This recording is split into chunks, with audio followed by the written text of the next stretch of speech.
mana shu kat yo'lga yoki mana bu kat yo'lga avtomat garelka qo'ysa bo'ladimi deb savol berishyapti ko'pchilik. Albatta qo'ysa bo'ladi, qo'ysa bo'lmaydi emas.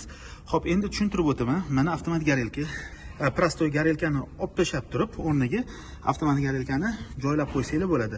Lekin ekonom qiladimi degan savolingizga endi tushuntirib o'taman. Diqqat bilan eshitinglar. Xo'p, garelka kirgandan keyin ko'rib turibsizlar, rajok 30 santimetrdan keyin buni teploobmenniki boshlangan. 30 santimetrdan keyin issiqlikni qabul qiladi. Endi misol uchun shag'am yoqinglar, qo'linglarni tepaga qilinglar. Kuydirmaydi, pastroq qilsanglar kuydiradi. Bu degani issiqlik garelkani uchida hisoblanadi.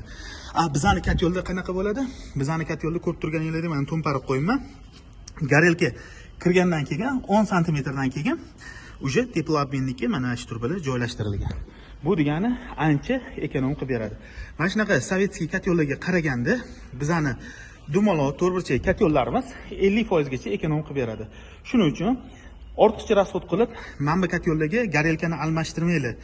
Chunki baribir 5% dan 10% gacha ekonom qilasizlar, deyarli u sezilmaydi.